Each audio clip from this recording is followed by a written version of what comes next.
What's up, everybody? Welcome to the special edition of the Stephen A. Smith Show, coming at you, as I love to do, at the very least 3 times a week over the digital airways of YouTube and, of course, iHeartRadio. I'll be giving you interviews all week long because your brother's on vacation for a change. Thank the good Lord. I needed the rest. Got an NBA playoff coming up, and that's going to be big time. Make no mistake about it. There's a lot of stuff to get into. Got a national championship game taking place tonight in the NCAA tournament. There's a lot of stuff to get into, but there's a lot of people to talk to. So I got a few interviews coming your way today. One is going to involve the NCAA, so stick around for that, and you'd be surprised at who I'm about to talk to. So make sure you look for that as well. But there's some great people to talk to, and one of them is my next guest. He's somebody that I've known for years. He's somebody that you all have known for years. Practically family to a lot of us. He starred in Blackish, has starred in an inordinate amount of movies throughout the years. Not to mention he's been on Law & Order, on television for quite some time throughout the years as well. He's a spectacular actor. Could be drama, could be comedy, could be the combination of both. It doesn't matter. Whatever the assignment calls for, he's more than capable of pulling off. He's also somebody that's been a good friend of mine for many, many years. I'm looking forward to talking to him, finding out what's going on with him, what he's about to engage in and embark upon. You know him. It's Double A, the one and only Anthony Anderson. He's up next right here on the Stephen A. Smith Show. Don't go anywhere. All right, everybody, listen up. With all the big-time sports action that's happening each and every day, the Stephen A. Smith Show wants to make sure you are taking advantage of it all. That's why we've partnered with Prize Picks, the best place to win cash while watching sports. The app is really easy to use. To make a lineup, all you have to do is pick more or less on a few player stats. Choose from any of your favorite players, Luka Doncic, Jimmy Butler, and Zach LaVine, all in the same entry. Then sit back and watch. The list is absolutely endless. You can play Prize Picks in over 40 states, including California and Texas. Best of all, Prize Picks will give you $50 when you play your first $5 lineup. Win or lose, you'll get $50. Just use promo code SAS and download Prize Picks right now. Again, download the app and use code SAS to get $50 instantly after your first $5 lineup. Prize Picks. Run your game.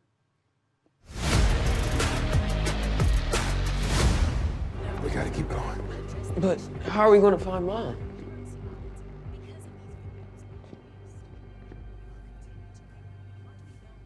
We don't. What? Mom and I had a long talk when she got elected that if anything like this were to ever happen, it was my job to get you two out. And no matter what happens to her, I'm gonna look out for you. Let's go. My next guest is starring in the new Prime Video original movie G20, streaming on April 10th. He's perhaps best known for his role as Andre Johnson on the hit ABC sitcom Blackish. I know him from a whole bunch of movies, not to mention Law & Order, one of the great actors of our time as far as I'm concerned. Please welcome Emmy and Golden Globe nominated actor, the one and only Anthony Anderson, to the house. What up, Fred? What up, Double A? How you doing, bro? How's everything? Everything is going good, baby. My system is falling apart on me, Steve. My bad, baby, my bad.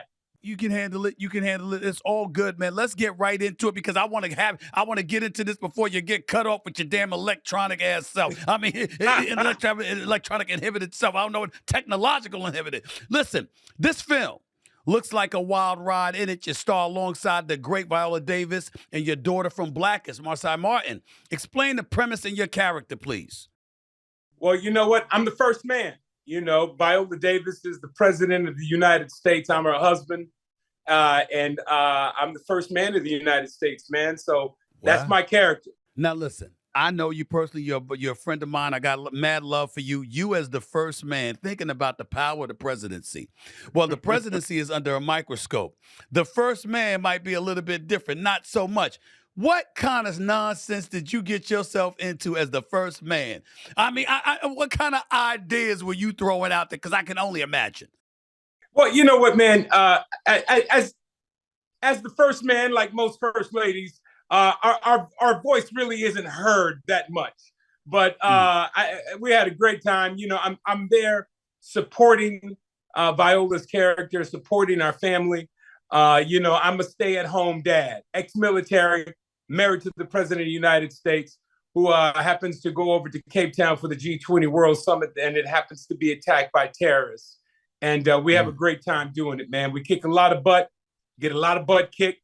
We're both ex-military in this film, so it makes sense for us to do what we're doing. And it's action-packed and it's fun-filled. So it's action-packed, but it's not comedic?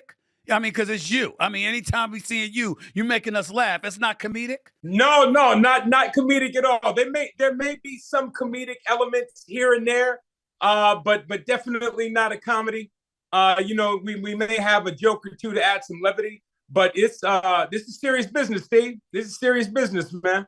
So as the first man, I mean, as you imagine a man being in the second position, I mean, deferential to his woman. Now, as black men, we know that's just figure, because we all know that, listen, 95% of the time the women are getting what the hell they want. The 5% of the time, as Chris Rock would say, give us the big piece of chicken. I mean, our rights are very, very limited when it comes to our black women. So I want to know what kind, was that a part of the character that was portrayed by you and obviously by Viola Davis at all? She's in charge. I mean, she's in charge, and for some reason, on repeat, Beyonce's song was playing, "We run the world, we run the world," and so that was just, I was just playing all day for 6 months in Cape Town, South Africa, man. So I just had to fall in line, Stephen. I just had to fall in line and play my position, as we all do. When you think about what you've done in your career, comedic, and obviously some serious roles, watching you on Law and Order and various other roles, at this point in time of your career, what do you enjoy most? One, I enjoy going to work. This is something that I've always wanted to do since I was 9 years old, and I've been blessed with a gift. I don't call it a talent, I call it a gift, and it's my responsibility to share this gift that I've been blessed with the world. So first and foremost, going to work, getting to do what I do, but then getting to work with people like Viola Davis, Anthony Starks, Marsai Martin, and just the luminaries that I've been able to work with over the years in my career. That's what drives me, and that's what satisfies me, and this hunger that I have as an actor, getting up and going to work, and gracing the stage and gracing the screen with some of our elite. So I'm looking at it from that standpoint, and you talk about the work, and obviously in this day and age, if you working, you living good, because Lord knows there's not enough people that's working in this day and age and what have you. As you think about what's going on, again, the first man in this film, Viola Davis, is the president. G20 coming out April 10th. I'm thinking about the climate, the times that we're living in. How much did that play a role, A, in your willingness to accept such a role, and B, in what you guys actually did for the project itself? How much does the present administration or the present political climate play a role in all of that? I'll answer the former, then the latter. While we were filming this was over a year ago. Mm-hmm. So Vice President Kamala Harris was vying for the office herself. Right. And we thought this. We were hoping that she would be in office, that would resonate with an audience. While we were making this film, but given the current political climate and the new administration the new administrators that are in office right now, I think that's going to drive people to see this movie, and gives it a set of legs and a set of eyes that we probably wouldn't have had on it to begin with. Having Viola Davis as an African-American woman being president of the United States, and running things the way that we would hope and want this administration to run these things. So I think it's a great juxtaposition of what's happening in real life and working parallel with what's going on in this film that we're doing. This administration has called out George Clooney and numerous other contemporaries in your industry for things that have been said, manners in which the president has been portrayed, et cetera, and one would surmise that at some point in time, folks in Hollywood may feel a bit compelled to be careful about what they do and how they do it in an effort to be as real and as authentic to their craft as they could possibly be, while not provoking the ire of politicians in this day and age, particularly doing a show of this nature. Is that something that entered your mind, or Viola Davis's mind at all? Or is it about, I don't give a damn, I'm Anthony Anderson, and this is the role that it calls for me to play, and I'm going to do what I do? You know, I can't speak for Viola. I can only speak for myself. Yep. But, you know, we have our First Amendment right, you know, to free speech, and we have our own opinions about the world in which we live. And, you know, as long as I can be my authentic self, live in my truth and speak my truth from my position and my perspective, I want people to respect that, just like I would respect their position and their perspective. And it's not about, you know what, I'm me, I'm Anthony Anderson, and this is what I say, and this is how I'm going to live, and this is what I'm going to do. We also have to be conscious of what it is that we say. And how it may not only affect our livelihood, but how it may affect the people that are part of what it is that we do. But we also have to be informed about the things that we are going to say, about the positions that we want to take, and not just jump on a bandwagon. It's like, oh, well, I heard this. You know, we have to do the work ourselves and find out, so we're not misinformed and we're spreading misinformation. And again, it's just our opinion, our individual opinions on the world in which we live and how we see it and how it's affecting us. And I think that's only fair. Let me go back to the film, because the film, like you articulated, was shot in Cape Town, South Africa. What is this I'm hearing about you ending up in the emergency room after a fight scene going wrong? Explain yourself, Anthony Anderson. Explain yourself. What the hell happened to you? You know what? Some guys got a little overzealous on set, Stephen. You know, an accident happened. It was a fight scene. We were supposed to do some things. I was supposed to be thrown into a chair. Well, they threw me into the chair and missed it. And the arm of the chair hit me in the small of my back, and it felt as if it had touched my kidney, man. And I immediately dropped to the floor and found out that I had a deep muscle bruise that was just going to take weeks to heal from within. But one monkey don't stop no show, man. I continued throughout the night and worked, and ended up in the emergency room for 5 hours. Nothing was fractured, nothing was broken. And it just gave me a story to tell as I'm sitting here talking to you. I ain't mad at that. As long as you all right, I'm all right. Why Cape Town, South Africa, though? Why there? You know, that's, you know, the G20 summit, global summit takes place all over the world. And this particular year was taking place in Cape Town. And we're in our film. So that's why we decided to go there. Exotic locale. The people there were great. The production team that was there, it was a beautiful thing working amongst our brothers and sisters in Cape Town, South Africa, bringing a production like that, this huge American production, to South Africa, was great for the country, was great for us. I'm thinking about going there and buying the house, man. That's how beautiful it was, and how welcoming. Yeah, that's how welcoming it was. Yeah. Wow. Listen, I got to get over there. I've been promising I'm going to get over there. Well, some of my boys have asked me to come to Ghana. Somebody asked me to come to Rwanda, and obviously Cape Town and Johannesburg. That's definitely someplace I'm planning on visiting as well. I got to ask you this: as you sit here right now, doing the kind of things that you're doing, you reflect on the career that you've had. What do you miss most right now at this time in your life about whatever most joyous perspective that you've had in your career? What's missing right now, if anything at all?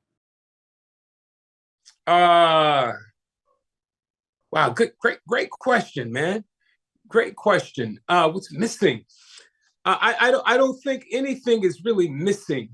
It's always about the next adventure. Now, I had a long run with our television show Blackish for 8 years on ABC. I miss the family there that I built with this cast. of 8 years. I watched these young children that we got to handpick and be a part of our show grow into young adults now, and to be a part of their informative lives, or be an informative part of their lives growing up was a blessing. To have children of my own, and then to have this second set of children that I got to work closely with, sometimes even more intimately than my own children, because I spent so much time on set. So I won't say anything is missing from my life or my career like that, but I miss those times that I spent on that set with my cast. Tracy, Jennifer, Lawrence, and everybody. It's one of the reasons Marseille Martin is in G20. We were looking for a daughter, and I was like, you've got to hire Marseille, because I know what she's going to bring to this role for this. And I had a great time working with her for 8 years. Let's do it on the big screen. And by the way, the young lady is already an executive producer, creating content and all of that stuff. She's a star. Make no mistake about it. Let's not forget in. We all love Tracy and the rest of the crew. I'm thinking about that. And when you think about the Blackish family, remember when we first came, you came on First Take, my day job at ESPN every weekday morning from 10 a.m. to noon. And you came on First Take to promote Blackish before it launched. And remember what I said to you? I said, the only thing I'm worried about is the name. Are you sure that the name ain't gonna provide an impediment to y'all's success? And you were supremely confident that it would not get in the way, that if anything, y'all were gonna be able to build off of it and make it into the kind of show that it was.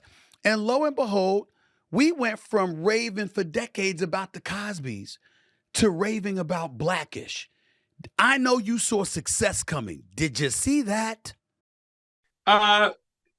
We hoped for that, Stephen. You can only dream for things like that.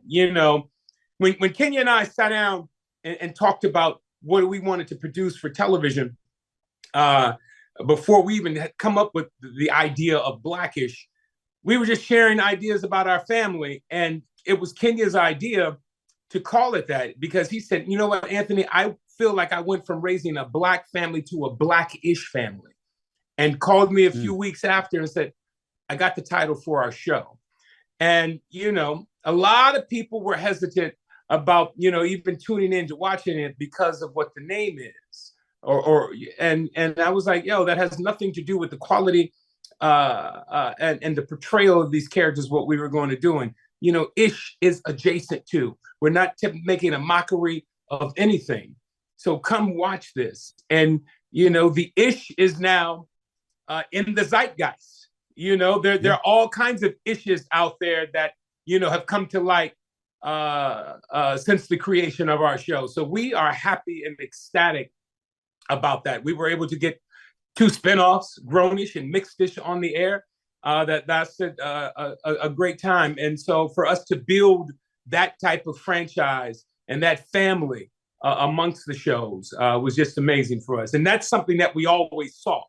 We always saw that. And we took a page from Cosby. We took a page from what they did from the Cosby Show and A Different World and things like that. So, that's where it all came from. That's where it all stemmed from.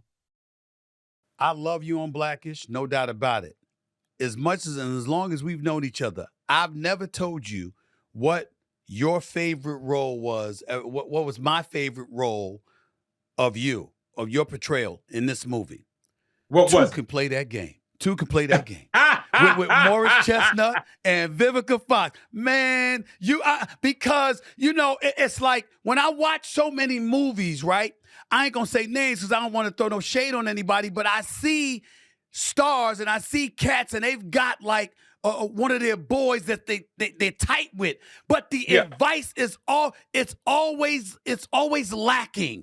With Two Can Play That Game, you were breaking it down to Morris Chestnut. You were giving it to him, and I was like, take the words. I mean, it was just beautiful. It's the kind of stuff that I would say to my boys. You know what I mean? You had it like that. What was your favorite role? We'll start with that one. And I'd like to talk about Two Can Play That Game for a second, because I watched it a few weeks ago in the middle of the night. It was like maybe 3:30 in the morning. Hilarious. I was just flipping through television, and it came on, and I watched it in its entirety. And I had to send Vivica and Morris a text message at like 5 in the morning. It was like, look, I know it's early. I know y'all not going to see this no time soon, but I just watched Cooper play that game, and I haven't seen this movie in almost 20 years. I said, it still holds up. It's still funny. And the things that we are saying in this movie is still relevant today. And what's crazy, Stephen, is that my 25-year-old son was going through the same thing that Morris Chestnut's character was going through just a few months ago. And he and his boy were sitting in my house, in my kitchen, and I was like, yo, Nate, your boy is me in my movie. I did a movie about what you're going through right now. You're making the same mistake that Morris Chestnut made. You need to see this movie so you can understand me, so you can understand this problem that you're going through. Stephen, he watched the movie and he was like, damn, Dad, you right, man. He said, when did y'all make this movie? I said, man, almost 20 years ago, son. And everything we talk about it is still relevant. I got to look out for your son. I got to look out for your son right now. I got to make sure I give you an opportunity to offset. Norris's nose was wide open. I mean, he was gone. He was gone, man. You know what I'm saying? I mean, Vivica had a whip now. You understand? Yeah. I mean, that's what happened. You remember when you told him you were coming through the glass window and he just sitting in the gym, yes, just staring into space. And you like, see the light? See the light? Look at the light! I'm like, yo, you sure? So I want to make sure you give your son an opportunity for pops to help him out here. You ain't doing that to your son. It wasn't like that, was it? No, hey, Steve. My son showed up at our house, man. I was like, son, you can't do that. Are you prepared to see what you're gonna see if you show up unannounced? And my son was a man about it. And he was like, you know what, Dad? I was ready. I was ready to see whatever I needed to see, man, but I just had to go make this move. I had to do this. And I say all this to say, he and his lady have a great relationship, and they work through whatever it is that they needed to work out. But I was like, son, you need to watch this movie next time before you go make mistakes like that.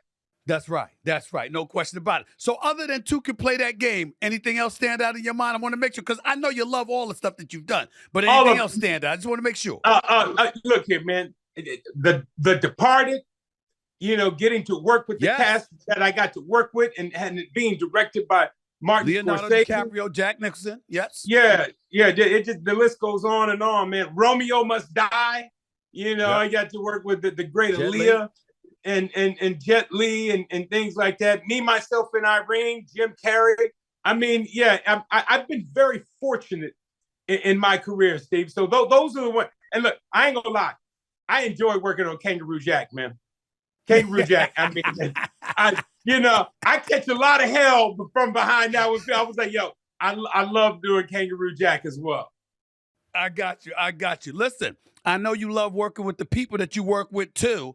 And recently I had the lovely, the incomparable, I mean, she's mama to us all, the lovely Jennifer Lewis. She was right here on this show. And she wanted to give you a couple of words, a few words. Play this, please. And give Anthony Anderson my love and tell him he's an asshole. And I love him more than life. You imagine? I will make sure to do it. Wait a minute. Can you imagine working with that fool for 8 years? Oh my God, Stephen, he got on my nerves. You did it. But he won my heart, Anthony. So give him a big kiss. There you That's go. crazy. That's good. You know what? I don't know if she was on or off her medicine that day that she was on your show. But I love her nonetheless. Hey, Jennifer, that is my baby. That is my second mother right there. That's the mother of all Black Hollywood right there. Yo, that's the mother of all Black Hollywood. I'm serious. I don't think it's an exaggeration. When you think about Black mamas in Hollywood, it's her, Loretta Devine. It's one of the two to me. Yeah. And I've worked with both of them. Loretta Devine didn't play my mama. She played my auntie. Whoopi Goldberg played my mom in this other movie called Kingdom Come, and Jennifer Lewis. So I've been surrounded by the mamas and the aunties my entire career, and I love it. There you go. Let me transition to something else that's near and dear to your heart, evidently. You and Cedric the Entertainer are serious barbecue enthusiasts with a line of sauces, rubs, and products called AC Barbecue. How did y'all come up with the recipes for somebody's family recipe? I mean, what's that about, AA? What's going on? We looked at we're taking barbecue to fast casual, man. We're opening up a restaurant here at the Century City Mall or the Westfield Mall in Century City. Seth and I have a love for food. We take these fellas trips. We always rent these extravagant homes, and Seth and I are always the ones that are cooking and barbecuing. And we just had this opportunity to get in this space, and there's no one that looks like us that are in that space. And we are talking about, bringing barbecue back to what it once was, or not bringing it back, but just talking about what it is, the community of it, the community aspect of it, the lovingness, the family vibe of what the spirit of barbecue is and where it comes from. And so we started AC Barbecue, and we're having a great time. We've licensed our kitchen on 7 colleges and universities. We have this first restaurant that's about to open here in April, May at the Westfield Mall. And so we're excited about that. We got products in stores. So we couldn't have been more excited about it. We have this, I can't tell you about this collaboration that we have, but we have a collaboration that you will hear about in a month. And it's about to be big with us and another fast food franchise. So we're excited about that. Okay, and you also partnered with Magic Johnson's. What is it? Sodexo Magic to take AC Barbecue to HBCU campuses? We partnered with Sodexo Magic, and that's how we got our kitchen, AC Barbecue kitchens, on these HBCUs and colleges and all colleges and universities. We're in the University of Cincinnati, Jackson State University, Howard University, and there are 4 or 5 other universities that have AC Barbecue kitchens on them. So we're just excited about that. Our partnership with Sodexo Magic is beautiful, and we're just here to do it, man, and just be in a lane. Look, one of our sayings is, we're rooted in culture and fueled by community. That's what AC Barbecue is all about. Rooted in culture and fueled by community. Just bringing everybody together to celebrate and to love on one another through the spirit of barbecue. Staying with HBCUs, you left Howard University after your junior year, I think. And I think it was, you talked about it being because of financial issues or whatever. But how did it feel to recently receive your degree from the Chadwick Boseman College of Fine Arts in 2022? How did that feel? It felt great, Stephen. And I'll tell you about this full circle moment. Taraji Henson gave the commencement speech the year I received my degree. Taraji and I were classmates at Howard University in the College of Fine Arts. Denise Saunders, who was the assistant dean of the College of Fine Arts, helped me or assisted me in getting back into school to finish my senior year. She and I were classmates at Howard University in the College of Fine Arts.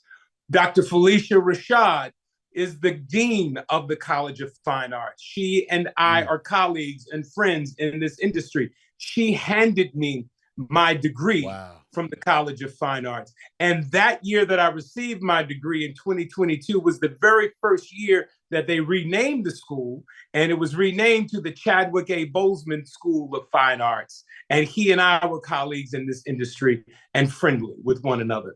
So it was a beautiful full circle moment for me to go back to the beginning, really. For me, it took 35 years in the making. I started Howard University as a freshman in 1988 and left after my junior year due to financial reasons, and had every intention on going back. And I was finally able to go back and receive my degree in 2022. I was getting ready to ask you, how much of a role did Nathan play in inspiring you, since he's also a Howard grad? Yeah, well, he played a great role. He's unfortunately he didn't graduate yet, but he got accepted in 2018, and he inspired me to go back to school. I always wanted to go back to school, and I said, you know what, son, you've inspired me to go back to Howard. So this is what I'm going to do. I'm going to walk with you in 2022. And unfortunately, real life got in the way of him, of my son. My son's a young artist, a musician, and an actor. And his career started taking off, so he followed that path. but I stayed true to mine as a promise to myself and as a promise to him and my family and my mom and everybody. Because when I started Howard, I would have been the first person in my family to graduate from a college or university. And so I had to finish the task that I started. It took 35 years to do so, but I was able to do it. You was also honored with the Distinguished Alumni Award from the university, right? Yes, I was. Yes, I was. That just I happened. mean, I can't imagine how that must have felt for you. That felt great, to receive not only that award, but the United Negro College Fund gave me an award the following week for the work that I've been doing with them in raising scholarship money for other HBCU students. And I have my own family foundation, the Anderson Family Foundation, that this year I'm transitioning from the charities that I've been donating to for the last 6 years. But in my 7th year, because I went back to Howard University and received my degree, I'm starting a scholarship at Howard University. Wow. So, some students don't have to go through what I went through and put that on hold for as long as I put it on hold. You often tag your social media posts just a kid from Compton, because that's where you're from, Compton, LA. I want to know, did you say ouch, or did you say go ahead, dog, when you saw Kendrick Lamar giving it to Drake? That's what I want to know. That's what I want to know. That's what I want to know. Well, look, hey, first off, I got to say this. I'm a fan of both of the artists. So am I. Yeah, but you know what? It was great to see what K-Dot was doing for the culture, for the city of Compton, and what he did. So I had to root for him, 1,000%. And just to see where he is, where his career has elevated to from where it once was. I mean, he was always a star in our eyes, but to see, this last year and a half of where it's gone, and just to see his halftime performance show and just what it symbolizes and what it meant, to people who were watching, who understood it, what it meant to the culture, and what it spoke to and what it spoke about was just a beautiful thing. Before I let you get on out of here, man, you were diagnosed with type 2 diabetes at age 29. You've been a vocal advocate for better understanding and management of the condition, particularly in the Black community. I want you to talk real quickly about what life changes you've made and how important of an issue this is for you, because it definitely is for me. I was like 0.1 point away from being a full-blown diabetic a few years ago until I really prioritized my health in a big-time fashion. Talk to me about yourself and your journey in this regard. I become diabetic at that age, man. And, I always took it seriously, but, there comes a time where you just have to make dramatic changes in your life and your lifestyle. And that's what I did. Unfortunately, I lost my father to complications from diabetes. Sorry to hear that. But I was the first person diagnosed with diabetes in my family. My father had gone unchecked for more than 25 years. And I realized that once I was diagnosed, I looked back at the symptoms that my father had when I was growing up, and they were the same as the symptoms that I was having now. And so that's when my dad got checked out. And so we lost him to that. And that's why I partnered with Novo Nordisk to bring awareness to everybody out there who may be suffering from it or adjacent to it. We started a campaign called Get Real About Diabetes, and they can go to getrealaboutdiabetes.com to find out information about this disease. And it's really informational. And I go out to the communities and I talk to the communities, but in particular, Black men, because we are the ones that rarely go to the doctors. Myself included. My dad didn't go for 25 years, and we lost him because of that. So I get out on this campaign and I share my story and my testimony with them. And I just talk about the changes that I've made in my life in order to live with the disease and manage it instead of dying from it. And it comes with sacrifice, it comes with hard work, but in the end, in the long run, it pays off. That's your personal journey. Obviously, you're trying to help many, many lives, not just yourself. Tribute to you for doing that. Major props to you for that. That's on a personal level. on a professional level, considering all that you have done and considering the show that you're on here talking about right now, G20, streaming April 10th on Prime Video, starring you, Viola Davis, and others, of course. When you think about what you shared on a personal level, what are you on a mission to share at this point professionally, since you're clearly qualified to share because you've done so many great things? I just want to continue to make opportunities for myself, make opportunities for my mother, but also, make opportunities Mama for other Doris. stories. Let's pause right Yeah, there. Mama Doris Now. Mama Yeah, Doris Mama now. Doris, The one that's who's it. better than you at Domino's. Let's not forget that.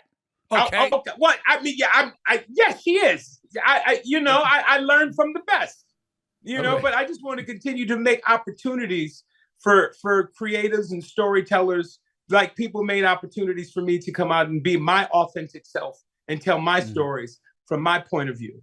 And I just want to continue to be a part of that, so that's what I'm striving for, to start directing more, to start creating more, and to start collaborating more with people that, you would never know.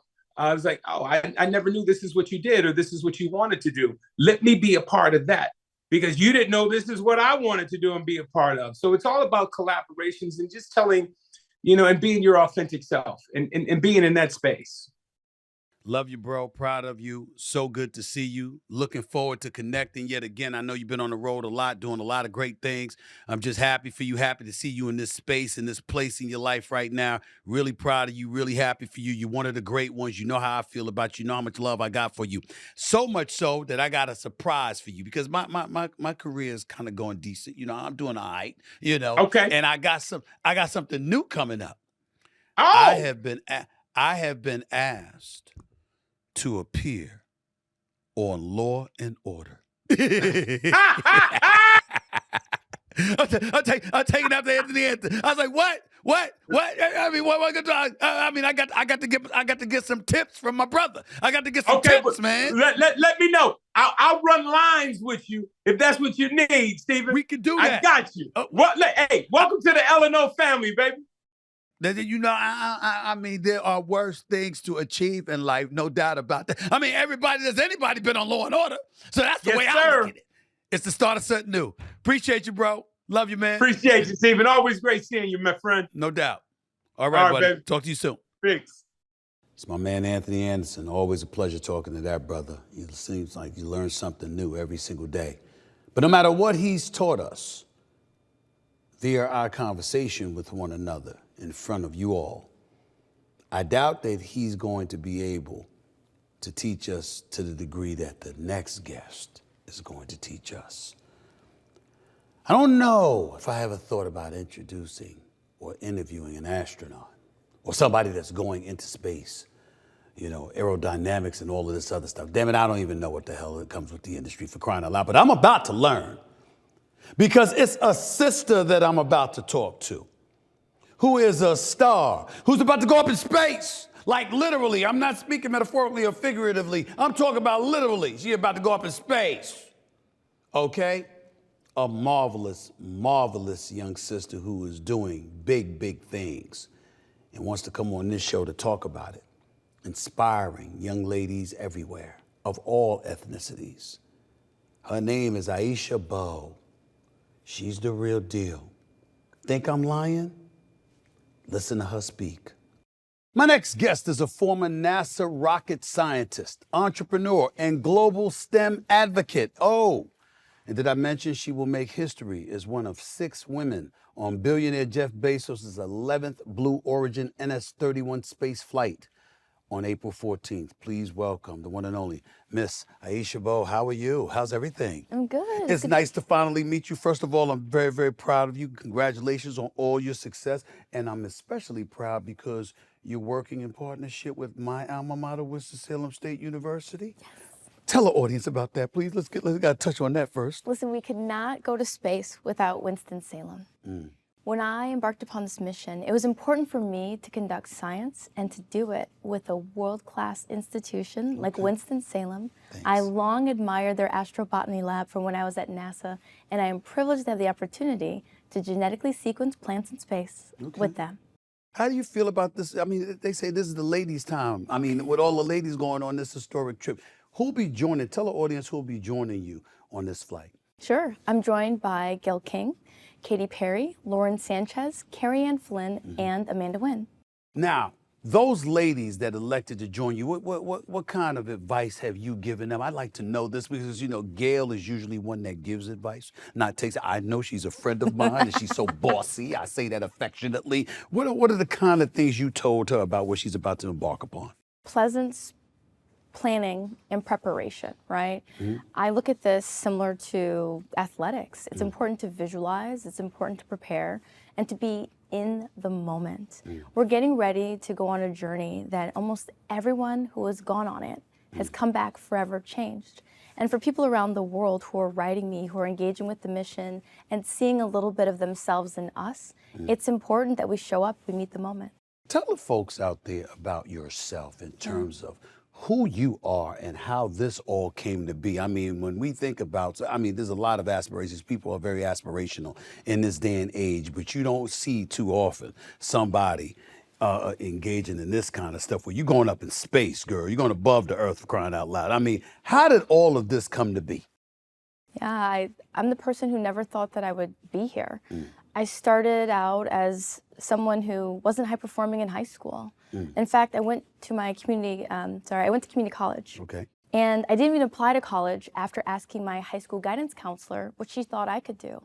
And she said, I think you'd better be off pursuing cosmetology. And, you know, hold on. Cosmetology? Yeah, and you know, I pause here because I'm looking at you and I'm looking at this, and it was all a dream. And I did not apply to college because I thought I wasn't smart enough to go. I did not have the dream of working at NASA because I thought that I couldn't make it. And so when I went to school, I said, you know what, Aisha, you're in community college, but you have taken everything that someone else has told you about yourself to be true, and it is not. And so let's focus only on what it is that you want to do. And what I wanted to do was wake up every day and look at my face and be proud. I wanted to look in the mirror and say that my black was beautiful. And I wanted to live a life that was a testimony. And so I said, I'm going to become a rocket scientist. And people laughed. I mean, they still laugh at me today. Spoiler alert, I'm like, Google me, I'll wait, right? But they laughed because they didn't think that I could do it. And so I started my aerospace engineering degree with pre-algebra in this community college. I went to Michigan Aerospace. I got a master's in space systems engineering, and then I went to NASA and I said, I'm going to commit my life to telling people that being realistic is the most commonly traveled path to mediocrity. I had the pleasure of meeting your wonderful mama. She's standing right over there. I see where she gets there. I see where you get it from. Okay, let me just say that. Very, very complimentary, I might add. But here's the deal. Wasn't it your dad that first mentioned to you or suggested that you might want to take this path? And if that is so, what is it that he saw that you didn't see at that particular moment in time that made him make that suggestion? Well, my dad, who's from the Bahamas, decided that when he heard what the guidance counselor said, he would go and give her a piece of his mind. He was told not to come back. So he did go and give her a piece of his mind? Yes, he did. And they told him not to come back? Correct. Okay. That's Pops. I love him already. And he said, you know, you cannot allow others to define you in life. And I want you to know that you are smarter than what they think you are, and you are better. And so he would challenge me at the dinner table. He would ask me to write down equations and things, and then he would tear them up. And he would tell me that the only thing that someone can't take from you is the stuff that's in your mind. And he said, Aisha, you can do whatever it is that you put your mind to, so go, do the math. I will pay for it. You'll take the class again. And so I started over. The classes I was taking in high school that I didn't do well in, I started over in community college because he told me that I could. And I'm thinking about it along the way. He had to see something as in terms of, it's one thing to believe in you because he loves you dearly and he believes that you have a level of intellect that they're underestimating. It's another thing entirely to see a particular gift. You got to be gifted to do what you're doing right here. So you're clearly a gifted young lady. I'm saying, did he see that? Expertise in math, your interest elevated when it came to that subject? What was it? I think he saw potential. Everyone needs someone who believes in them. One of the things I loved about the Venus and Serena movie was that the father spoke power over them before they were champions. He was really deliberate about making sure that no one would tell them that they were going to be anything better than the best. And my dad, in that moment, told me the same thing. It wasn't because I'd previously demonstrated it, it was because he saw potential. And I grew into my potential. Heck, I'm still growing into it. I went from being at NASA to running 2 companies, to making education product, to being on the show talking to you. I'm still learning how to do.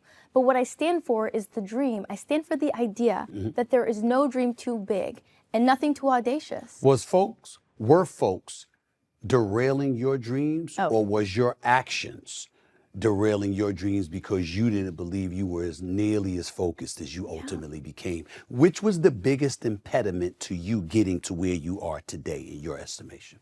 I think I was the biggest impediment because I had to learn how to think. I had to learn how to view myself as a computer that needed to be pushed new programming. Essentially, I control the narrative in my mind. And so if I consistently reinforce how I think and how I respond to the things around me, then I can change reality to be what it is that I want it to be. How were you able to do that when you use the word reinforcement? Because I'm peeling apart some of the words that you're saying. And you talked about reinforce.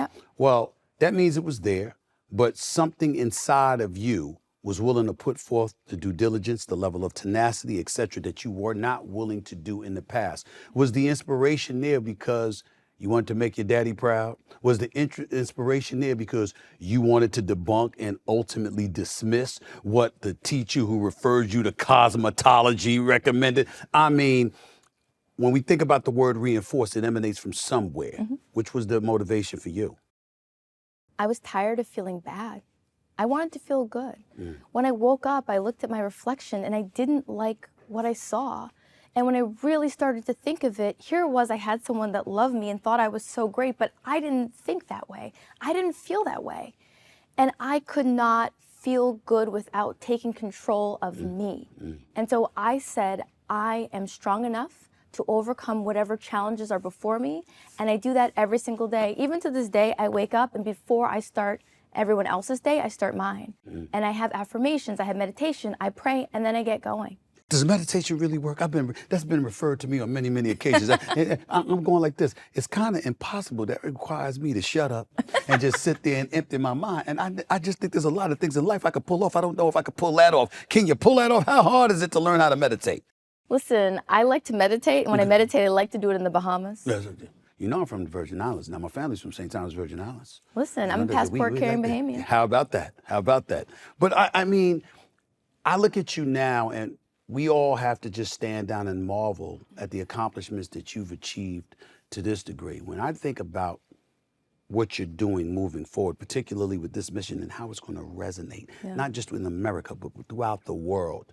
As you go and you talk to young ladies throughout the country, because I know you do, what are the kind of things you say to them? I tell them that space is for all and not for some.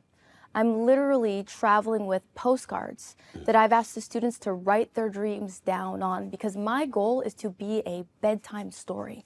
I want people to tell their children what it is that I did in the hopes of encouraging them to reach for the stars. But you're going to carry these postcards from the students, right? And I wanted to ask you what they're going to symbolize, but you're taking them up in space with you? Yes, That's what you're doing? You know, thanks to Lauren and Jeff, they're going back to the very same students who wrote them. And so they'll be stamped, flown in space, and then they're going to bring space back down to Earth. Tell me about the significance of the American flag that you know you're going to take into space. When I first started working at NASA, I met a woman named Nancy Conrad. She's the wife of Pete Conrad, the third man to walk on the moon. She became a very powerful mentor to me.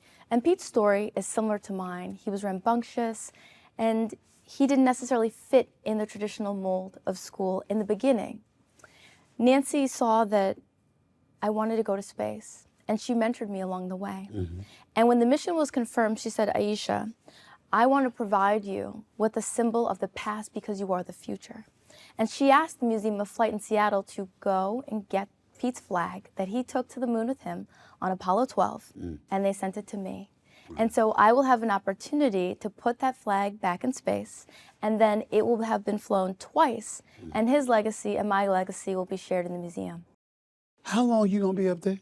Do you know? Long enough. Listen, my mom... That's vague. That's vague, Aisha. I need specifics. You gonna be in space? You know, how long are you gonna be up there now? Yeah, so the entire flight will be like maybe 11 minutes, right? And Really? Yes, and it's great because one, that's enough to study how plants respond to microgravity, and two, my mom knows exactly when I'm coming home. Did you just finish saying that 11 minutes is enough to study? Is that what you just said? 11 minutes? That's all you need? That's all you, well, so when you're in microgravity, changes on the molecular level happen instantly. And so we're actually able to genetically sequence plants in that period of time. And this has implications for food security on Earth. Well, you know, forgive this question. It's going to sound a bit idiotic maybe, but I got to ask. Because, you know, we hear politicians all the time talking about taking us into space. They're exploring space and what have you. And ultimately, one day we're going to live on Mars and stuff like that. And I don't pay much. You're the reason I'm paying attention to it now, Aisha. I'm going to be honest with you. If it wasn't for you, I wouldn't be paying attention to this. You understand? Yeah. But you got me interested. Are we to take that and embrace that seriously, that is an objective and an agenda for astronauts and NASA and everything in between as it pertains to this country, this world, and things from an exploration perspective? They're really plotting to do this? Well, we've been studying various elements of space travel for some time. When I say we, humanity, NASA. Of course. And what we've realized is that space is a harsh environment. No surprise there. Right. But what we learn in space has implications here on Earth. So if you can grow plants in space, you can grow them here in food deserts. You can help make sure that people get access to the next generation of antibiotics. And you can also make sure that they get Wi-Fi wherever they are. Gotcha. So you're just utilizing that to bring it back to Earth to make sure we maximize our potential as a human race, as opposed to telling us we trying to move to Mars. That's what you're telling us. Exactly. Space for the benefit of Earth. That moves me. I feel a lot better about that now, a lot more knowledgeable about it. How does one prepare for a space flight? Well, if you're an adrenaline junkie like me, you have a lot of fun while doing it. I just had the opportunity to fly an L-39, which is a fighter jet. And I successfully completed some aileron rolls and some high-speed maneuvers and had a great time. But there is a commercial spaceflight regulation that kind of lays out preparation for space. And so I've gone from flying an acrobatic aircraft to hypoxia training to these fighter jets in high G-forces, 6 Gs. I love it. I absolutely love it. And so it's important to physically and mentally prepare. I give you kudos, not just for your accomplishments, but because of your bravery, because they tried to get me up in a fighter jet years ago, and I told them to go to hell. Don't even think about it. Don't even think about coming my way with that nonsense. I'm comfortable on land. You understand? I'm not trying to do that, so you're braver than me, Aisha. Listen, but I got the hookup. I know a Bahamian who's a fighter pilot. He owns the aircraft. Let's go. No. Yes. I'm not that brave, You Aisha. can do it. No. If I can do it, you can do it too. I know I could do it, but it doesn't mean I ain't gonna be scared as hell when I'm doing it. I might have a heart attack. You understand what I'm saying? But look, I think the fear is good. You feel the fear, you do it anyway. Like people ask me, are you nervous? It's like, yes, I'm getting in a rocket and going up. But on the other side of fear is everything I've ever wanted. Will this mission be carried live? It will be. It will be? It will be broadcast on BlueOrigin.com. Wow. On April 14th, you can tune in, whether you're in a classroom or you are at home. I want to go to a couple of other things before you depart, and I really appreciate you taking time out of your busy schedule. I'm honored to have you here. It means a lot to me that you're here, and it means a lot to me that everybody's going to know even more about your story. You founded STEM Board, a startup specializing in engineering services for federal and private sector clients without any outside funding. In 2020, it landed on the Inc. magazine's 5,000 list of the fastest growing privately owned U.S. companies. How were you able to do that? $1 and a very supportive dog. Really? Yeah, because just that simple. I was telling people that, look, I'm going to found a company, and they didn't know any people who looked like me with my background who had founded companies and were successful. And so I decided that if you tell me that I can't do it, I'm going to do it. And over the last 12 years, we've been recognized for hiring veterans. We received a Hire Vets Award from the Department of Labor. We've had the opportunity to expand to 5 states, and we've been on the Inc. list now twice. I couldn't, they said. I can't. I did. You did. You did. You're also doing great work to get kids to consider STEM careers through your ed tech company Lingo. Yeah. Talk to me about that for a second, and who do you hope to reach? Well, it sort of became this "you're one trick pony" thing, Aisha. And I'm like, no. I feel like genius is evenly distributed. Opportunity, however, is not. And so how do I take what it is that I've learned and my resources and bring it to students all around the world? And that was through Lingo. Many students had never been taught anything by a Black woman that was technical in middle school or high school or college. And so we decided to make self-paced coding kits. We started off by supporting Inroads, and it bloomed from there. We, in the last 2 years, have delivered these kits into the hands of 10,000 students. Bowie State teaches us for freshman computer science. Right. We've been bought in 10 countries. And I'm delighted to say that we've launched 2 new space-themed lessons so that we can take this mission and we can take the inspiration and we can deliver that into skills that people can use to be employable in the future. My last question to you would be this. I know you care about humanity, the human race. I know that you have a special affection for young ladies out there in this world trying to make it happen for themselves. But I imagine, as a marvelous Black woman, it's very, very touching, considering the connections to HBCUs and beyond, what your accomplishments have meant and will continue to mean to young Black ladies out there in the years to come. Can you talk about that for a second and how that vibes with your mission and your aspirations in life as you move forward? Yeah. I had the opportunity when I was at NASA to speak to Nichelle Nichols. And if you know Nichelle, you know her from Star Trek, but she also, well, she was the person who recruited the first class of African-American astronauts with NASA. She used her star power to go out there and find many people who you read about in history. And for me, it's the story. I want to know that when I am gone, that I have left this place better than when I received it. And for women, girls, people, we don't just inspire Black people, we inspire all people, culture, everything around the world. And so for me to be here in this moment, I want to let people know, well, I would love it if you became a rocket scientist. What I want you to take from this is do not allow anybody to define you. Aisha Bowe, the marvelous Aisha Bowe. Good luck. Continue to make all of us proud, because you're certainly making me proud. Thank you so much for being here. My thanks to the one and only Aisha Bowe. The all-female Blue Origin NS-31 space flight is scheduled for April 14th. Be sure to check it out. Thank you so much. Thank you. She is an inspiration for sure as the daddy of 2 beautiful little girls. I shouldn't call them little anymore. My God, they're teenagers. But they make me proud. As Aisha, I am sure, has made her parents proud. She's special. Make no mistake about it. She's going to inspire young ladies everywhere for years and years to come. Let's all keep an eye out for that girl, that young lady, and wish her nothing but the best. Throw all our support around her, because Lord knows she deserves it. Let me transition to another subject, back to the NCAA tournament. It's almost over, but there's a lot of interesting storylines that took place during the NCAA tournament that still resonate to this day. And one of the people that applies to is R.J. Luis Jr., star small forward for the St. John's Red Storm. A lot of people thought they would be playing for the national championship tonight. It was not to be. Well, why did that happen? What mistakes were made? Were they made by him? Were they made by Coach Rick Pitino? Is that why he's departing from St. John's?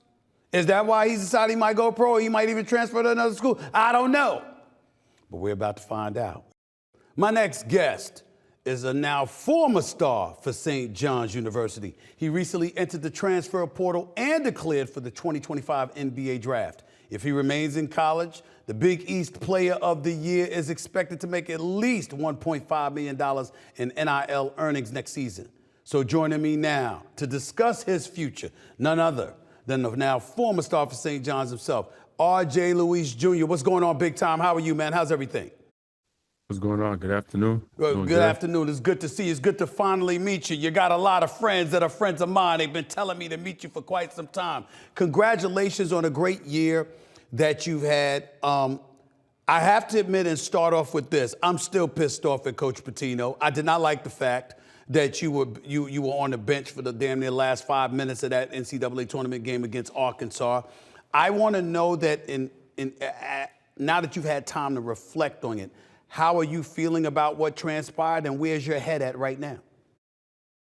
I mean, obviously, during the game, it's kind of hurt, just not being able to, be on the court with my team for the last 5 minutes to, be able to win the game. But I mean, coach made a decision that he felt was best, and I have to respect that.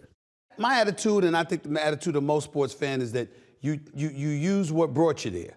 I mean, 18.2 points a game, 44% shooting throughout the 2025 season. Big East Player of the Year, Big East Tournament Most Outstanding Player, consensus second team All-American, all right? And St. John's won the Big East outright in the regular season for the first time since 1985 and the Big East Tournament for the first time since 2000. Even though you were struggling in that game, what was your attitude? Did you feel like, listen, I can get through this even though I'm struggling this afternoon? What were you thinking at the time? I mean, it was an off day. It was a rough day. Probably wasn't my best game of the year, but I mean, I just feel like there's still 5 minutes left in the game. I think anything could have happened. When I came out the game, I shot the 2 free throws and I cut it down to 1 possession. So I mean, I was thinking hopefully I hit those 2 free throws, I was going to be able to calm down a little bit. But I mean, I think anything could have happened in the last 5 minutes of the game. I wanted to ask you before I show you a quote. I want to know what your teammates said to you at that time. When it was going on, what were they saying to you, or what did they say to you in the immediate aftermath of the game? It was kind of just letting everything else soak in, just the season we had, 31-4, 31-5 since we lost that game. But everybody was just kind of sad, just trying to just take it in. And they didn't really understand what was going on. I myself was lost for words. So it was kind of the first couple of minutes in the locker room was very silent. And then, then it hit us, and, a couple of the guys was crying. Some of the seniors was very upset, just because, we weren't able to, keep on dancing. But, I mean, after that, we just hugged it out. We didn't even talk about as far as individual performances. We just, gave each other a hug. We congratulated each other on a great season, and it just sucks to go out that way. Coach Rick Pitino, when asked about it after the game, wouldn't elaborate on his decision-making and why he had made that decision. People like myself and various other pundits, we were calling them out like, what the hell are you doing? That's not what you do. But nevertheless, he decided to speak on this recently, within the last 48 hours or so. And I wanted to show you this quote, and I wanted to get your reaction in real time to what the coach had to say about his decision. Quote, "It was the right move," talking about benching you. "It was the right move because of where he was mentally. He was forcing shots, and it was affecting the rest of his game. Luis was not only getting down about his game, he wasn't playing the defense we needed. He wasn't playing the transition defense we needed. He wasn't blocking out. All the missed shots and the forced shots were affecting him." He just recently gave those quotes to Vice TV. What is your reaction to what your coach said? I mean, I'm just hurt, obviously, like I said, it wasn't my best performance, but I think it's could have did a better job, picking my head up and just doing a better job, coaching me up like how he's done the whole year. And it just sucks. It hurts that obviously the way I played and the way we went out in the tournament, I'm gonna take that with me. I mean, forever. That was my first time participating in the March Madness, but I mean, definitely just hurt. It's one of those, you can only control what you can control. And I mean, like I said, Coach Pitino made a decision which he thought was best for the team, and I have to respect that. Is that why you're leaving St. John's, or is there another reason? That's not the reason. Okay. I mean, I feel like this season I had, I feel like my stock won't be any higher than it is. And I mean, thanks to my coaches and my teammates, they've been able to, put me in a position to, take the next step in my journey. And obviously that's to play in the NBA. So that's really my decision is to, just go on and, start the draft process and to see what God has in store for me at the next level.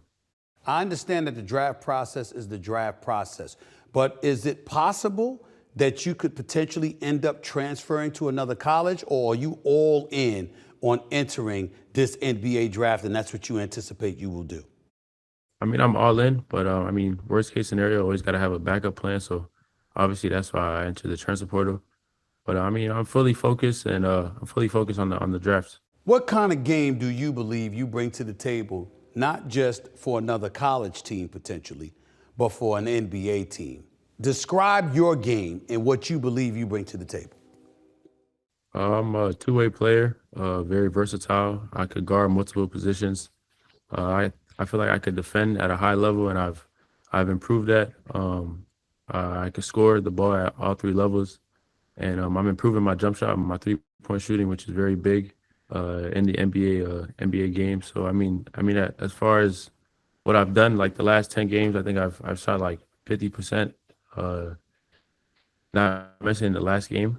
But I think I bring a lot. I have a lot of potential. My persona, my person, my character. Very hardworking, very determined. I've earned everything that I've been given, and I'm just keep on improving. I'm a late bloomer, like you'll say. Was very under recruited coming out of high school. Had to go to prep school, and I just been working.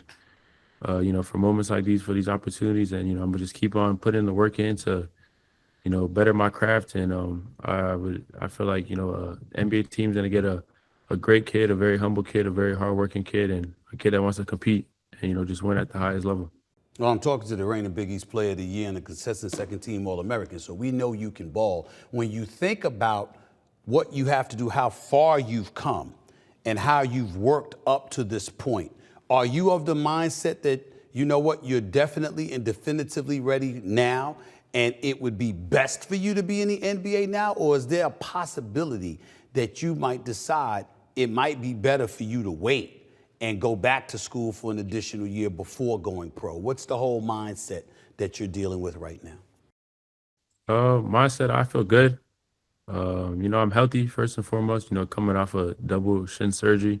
So, I just give the glory to God, for allowing me to, play the sport that I love so much. Just obviously just being healthy. That's really the main thing I took out of this whole year. And obviously, the performance I had individually. As far as collectively with my team, I think we did something extraordinary this season that St. John's hasn't seen in, over 40 years. So it just feels great. And definitely, I feel like I'm ready. I feel like me going back to school would probably be like a burden, just because, I've accomplished so much. And as far as like accolades and, just winning, I feel like it would just be hard to, kind of replicate that and match that next year if I were to go back to college. Knowing that's still a possibility, at the slight chance that you remain in college, what programs are you looking to transfer to, or what kind of system do you think best works for your skill set? I mean, like I said, fully focused on the draft right now. There's definitely every school in the country has been reaching out to my agency with Rock Nation, but I'm really not even paying no mind to that right now. Obviously, like I said, enter the transfer portal as a backup plan, and I'm just fully focused on the draft right now. And if it comes to that, we'll circle back and go back to that because we left that opportunity open. But definitely, just eye on the prize is just the NBA right now. When you talk to NBA scouts, this is something I would know about, even though your crew, OG Juan and the rest of the crew looking out for you the way that I know they will, because they know everybody. When you think about what you've accomplished in your life, not just your career, knowing NBA personnel the way that I do, they ain't gonna just add, they think they've got your game down pat. They know what you can bring and what potential you may have, etc. But you, the person, when they sit down and they ask you about you and what you will bring to a locker room, what you will bring to a franchise, an organization, what is it that you'd like all of these NBA teams to know about you? Like I said, a humble kid, a hard worker, a competitor, and I'm somebody that knows how to deal with adversity. Being overlooked, I kind of have a chip on my shoulder. So really just going in there, determined. And just knowing that, all the hard work that I put has led me here. I'm gonna keep on doing that. And that's really it. Just, bringing in the energy and doing the little things that, that they need me to do. And obviously, hopefully as I get there, I'll develop my game and, just keep on improving as a player and as a person. Anyone in particular you modeled your game after, or you'd like to model your game after? Nobody in particular. You know, obviously, you know, there's people I look at, you know, that have the same body type. I like Jason Tatum. I like Devin Booker. I like Shea Gilgeous-Alexander. You know, just those big guards that are, you know, not able just to create for themselves, but to create for others. And I think that's something that I wasn't able to demonstrate a whole lot. I think I'm a way better playmaker. And you know what I've done in college, you know, just the floor spacing is very compact. There's a lot of guys is in the gaps and stuff like that. So I think, you know, just playing in the NBA and just playing on a more spaced out system will allow me to, you know, just showcase my playmaking abilities more. Talk about the experience for the NCAA tournament and what you believe is necessary in order to succeed well enough to win a national championship. Just going through what you've been through. I mean, I wish I could tell you. I mean, I think I got a little taste of it. It's kind of hard to really tell you what really Right. takes into that, you know, just because haven't been a part of that culture. But I mean, hopefully, I've been part of, you know, building that little culture at St. John's and, you know, trying to get that program going. But I mean, those are great programs, great coaches, and I mean, it takes a lot, you know, as far as, you know, the transfer portal and stuff like that. You know, it's hard to build that type of chemistry. So, you know, just gotta, you know, go where you're able to build as a person, as a player, and obviously, you know, you got to play with a coaching staff that believes in you. And I mean, obviously, you gotta put the work in. Nothing's given, and I mean, I think all those teams have earned the right to play in the Final Four. I know you transferred from UMass after 1 year to go to St. John's the last 2 years, and obviously being at St. John's did a lot for you, your career, your future, etc.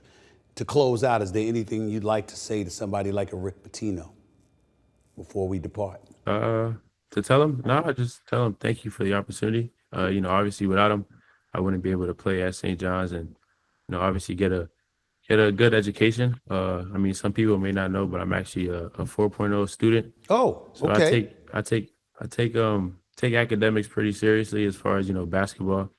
And I mean, that's it. I just really just thank him for the opportunity. Just knowing, you know, he took a chance on a kid from Miami and he believed in me to, you know, to come into the Big East and to perform. And, you know, he's allowed me to showcase my abilities at the highest level in one of the best conferences in the country. You said you're a 4.0 student. What's your major, man? Sports management. Okay. All right. So, I mean, what are you trying to do? Be an agent? Own your own agency? I mean, be a future president of basketball operations, a GM? What's the ultimate goal down the line? I'm here. If you sit here, in my hoodie right here, me and my dad got our own academy. Okay. Really just trying to, you know, just help kids from third world countries and really just, you know, expand that platform and try to introduce, you know, not only basketball, but multiple sports and, you know, just give them the opportunity to come over here. And, you know, it's not all about, you know, finding the next professional, but just give them a chance to, you know, succeed in the future and give them a better lifestyle. You talked about people from, you know, from third world countries, other spots, obviously. Any particular areas you're targeting? I mean, mainly I got the flag right here. So I'm always trying to represent the, you know, the Dominican community. Right. As far as the Ecuadorian community, just big on the Latin community. And, you know, it's just been it's been a great blessing, you know, to play in New York, the Mecca of basketball, Yeah.